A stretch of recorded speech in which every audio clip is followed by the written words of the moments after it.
नमस्कार, आप देख रहे हैं आज तक। आपके साथ मैं हूं सईद अंसारी। स्वागत आपका विशेष में। हमारे तीनों संवाददाता जाबाज रिपोर्टिंग वॉर फ्रंट से कर रहे हैं। इजराइल हिजबुल्लाह के बीच युद्ध अब विकराल होता जा रहा है। इस बीच इजराइल के प्रधानमंत्री बेंजामिन नेतन्याहू ने हिजबुल्लाह के साथ उसके हमदर्द ईरान को भी अंतिम आखिरी अल्टीमेटम दे दिया है। और इस समय एक बड़ी खबर आ रही है। वो बड़ी खबर यह है कि नेतन्याहू ने यरूशलेम में संयुक्त राज्य अमेरिका में प्रमुख यहूदी संगठनों के अध्यक्षों के सम्मेलन के प्रतिनिधिमंडल से मुलाकात में एक बड़ा बयान दिया है। नेतन्याहू ने कहा, इजराइल ही दुनिया की एकमात्र शक्ति है जो ईरान से लड़ सकती है। नेतन्याहू ने यह भी कहा कि अगर हम नहीं लड़ेंगे तो हम मर जाएंगे। लेकिन यह केवल हमारा युद्ध नहीं है, यह स्वतंत्र और सभ्य दुनिया का युद्ध है। नेतन्याहू बोले कि ईरान इजराइल को खत्म करना चाहता है। वहीं युद्ध के बीच इजराइल से लेबनान तक आज तक की जाबाज रिपोर्टिंग जारी। इजराइल के प्रधानमंत्री बेंजामिन नेतन्याहू हिजबुल्लाह के ठिकानों पर चुन चुन कर हमला कर रहे हैं, लेकिन उधर हिजबुल्लाह भी झुकने को तैयार नहीं है। हिजबुल्लाह के आतंकियों ने इजराइल के हाइफा शहर पर एक साथ कई रॉकेट दागकर ताबड़तोड़ पलटवार किया। एक बार आप फिर देख सकते हैं कि हाइफा के ऊपर रॉकेट अटैक हुआ है हमास हिजबुल्लाह का, और हिजबुल्लाह के इस रॉकेट अटैक के बाद आयरन डोम सिस्टम पूरी तरह से इसको मैं आपको और पास से दिखाने की कोशिश कर रहा हूं। हालांकि हिजबुल्लाह के ज्यादातर रॉकेट को इजराइल के डिफेंस सिस्टम आयरन डोम ने नाकाम कर दिया। इजराइल की सेना ने दक्षिणी लेबनान में अपनी मुहिम और तेज कर दी है। इजराइल के स्पेशल फोर्सेस के कमांडोज दक्षिणी लेबनान के कई इलाकों में घुसे हैं। सीमा से लगे गांवों में, शहरों में वो घुस रहे हैं और हिजबुल्लाह के एक एक ठिकाने को ध्वस्त किया जा रहा है। लेकिन ये काम आसान भी नहीं है, क्योंकि इसमें इजराइल की सेना का सामना हिजबुल्लाह के लड़ाकों से हो रहा है, जो अभी भी बमबारी के बावजूद दक्षिणी लेबनान के कई इलाकों में अपनी सुरंगों में, अपने मजबूत इलाकों में अभी भी है। और ये जो इलाका है दक्षिणी लेबनान का, ये जो भी उस जगह की रक्षा कर रहा है उसके लिए तो बहुत उम्दा है, लेकिन जो भी बाहर से आ रहा है उसके लिए इलाका बेहद कठिन है। क्यों? क्योंकि ये यहाँ पर पहाड़ियां भी हैं और नदियां, सकरी घाटियां भी हैं। वहीं दक्षिणी लेबनान में हुए हमले में इजरायली कैप्टन बेन जियोन की मौत हो गई है। वो हिजबुल्लाह के हथियारों के जखीरे को नष्ट करने पहुंचे थे। इसी दौरान हिजबुल्लाह के एम्बुश में इजरायली कैप्टन की मौत हो गई। वहीं जंग के बीच आज तक के तीन रिपोर्टर जान जोखिम में डालकर लगातार रिपोर्टिंग कर रहे हैं। आज तक संवाददाता आशुतोष मिश्रा हिजबुल्लाह के गढ़ नबी यूनुस में मौजूद हैं। उन्होंने अपनी रिपोर्ट में बताया कि कैसे इजरायली हमले में एक ही परिवार के 5 लोगों की मौत हो गई। आसमान में मंडराते इजरायली ड्रोन और धमाकों की गूंज के बीच आज तक की नॉन-स्टॉप कवरेज जारी है।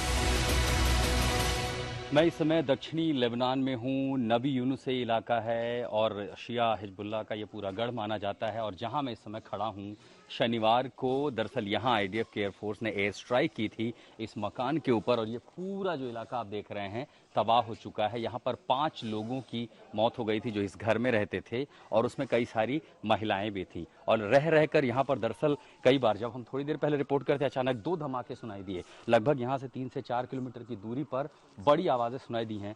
और इसमें आप देखेंगे ये एम्बुलेंस की आवाज़ सुनाई दे रही है। ये एम्बुलेंस की आवाज़ दरअसल इसलिए है क्योंकि जहां पीछे धमाका हुआ, अभी थोड़ी देर पहले धमाके की आवाज़ आई थी, दरअसल एम्बुलेंस वहां जा रही है लोगों तक मदद पहुंचाने के लिए। ये इलाका इतना खतरनाक है, यहाँ कभी भी जो है बॉम्बार्डिंग हो सकती है, फाइटर जेट्स कभी भी यहाँ पर हॉवर कर सकते हैं, लेकिन ड्रोन लगातार हमें सुनाई दे रहे हैं। अभी आपने जो एम्बुलेंस की आवाज़ सुनी थी वो दरअसल पीछे कुछ किलोमीटर की दूरी पर जो धमाके में बहुत तेजी से धमाके सुनाई पड़े थे, 2 धमाके नबी यूनुस में सुनाई पड़े हैं, तो वहां पर मदद के लिए जा रही है। संभवतः वहां कैजुअल्टी हो सकती है। ये सबसे खतरनाक इलाका, सीमावर्ती इलाका जो इजराइल का हमला झेल रहा है, आज तक ग्राउंड जीरो में हिजबुल्लाह के गढ़ में है। बीते 24 घंटों में इजराइल ने हिजबुल्लाह और हमास पर जबरदस्त हमला किया है। इजरायली सेना ने 230 से ज्यादा एयर स्ट्राइक की है। वहीं इजराइल ने दक्षिणी लेबनान के उस इलाके में अपना झंडा लहरा दिया, जिसे हिजबुल्लाह ने ईरान गार्डन नाम दिया था। उधर कमांडरों का सफाया करने में जुटे इजराइल ने अब हमास चीफ सिनवार को धमकी देकर कहा है कि वो ज्यादा दिनों तक जिंदा नहीं बचेगा। इस बीच खबर है कि अमेरिका और अरब देश ईरान से युद्ध विराम पर बात कर रहे हैं, लेकिन नेतन्याहू और बाइडेन के बीच बातचीत नहीं हो रही है। ऐसे में न तो ये साफ हो रहा है कि ईरान पर इजराइल का पलटवार कब और कैसे होगा, और इजराइल से बातचीत के बिना युद्ध विराम कैसे होगा।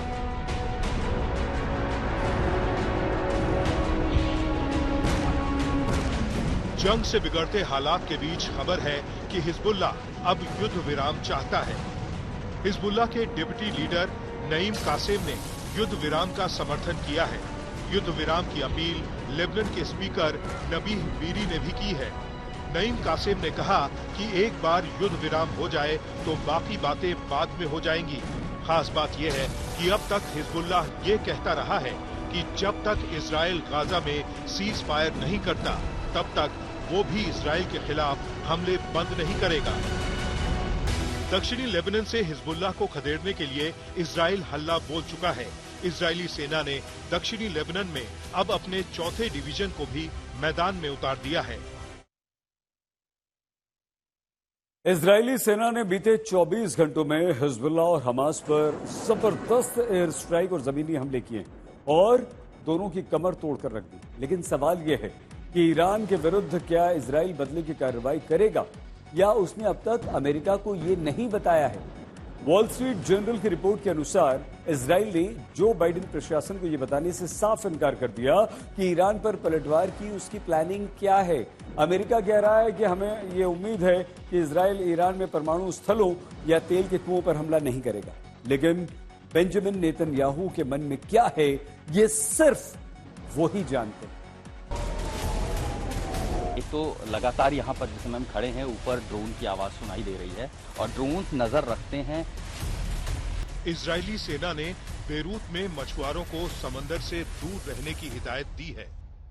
मेरे बगल में जो है ये आप देख रहे हैं, मेडिटेरियन सी है।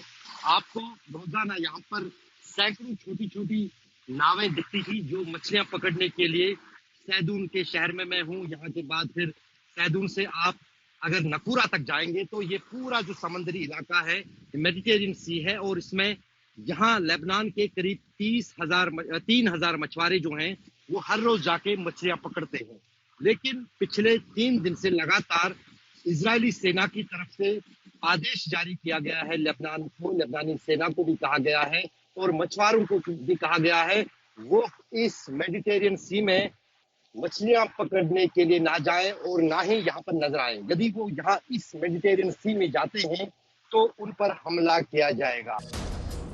हिजबुल्लाह के पीछे चट्टान की तरह खड़े ईरान की एंट्री से जंग और भीषण हो सकती है। सवाल है कि क्या इजराइल अब ईरान के तेल के भंडारों को निशाना बनाएगा। जमीनी स्थिति इस समय बेहद गंभीर हो रही है। इस बीच वॉल स्ट्रीट जर्नल ने एक बड़ा दावा किया है। वॉल स्ट्रीट जर्नल ने दावा यह किया है कि इजराइल पर एक तरफ तो सीज फायर का दबाव है, लेकिन दूसरी तरफ इजराइल का वॉर प्लान क्या है ये इजराइल ने अमेरिका के साथ साझा नहीं किया है। इजराइल क्या परमाणु ठिकानों को निशाना बनाएगा, क्या तेल के कुओं को निशाना बनाएगा ईरान में? क्योंकि एक बात तय है, पिछले मंगलवार को 181 से अधिक बैलिस्टिक मिसाइल से ईरान ने हमला किया था इजराइल पर। इजराइल कब पलटवार करेगा, यह सबसे बड़ा प्रश्न। कहा यह भी जा रहा है कि इजराइल अभी भी अमेरिका के साथ मिलकर सभी ठिकानों की टोह ले रहा है जिनको निशाना बनाने की आवश्यकता है। एक दिन पहले लेबनान सीरिया बॉर्डर पर भी इजराइल ने एयर स्ट्राइक की थी। हमले के बाद देखिए कैसे हाईवे पर 10 फीट तक गड्ढे हो गए, जिसके बाद यहां सैकड़ों गाड़ियां फंस गईं और हजारों लोग बेबस नजर आ रहे हैं।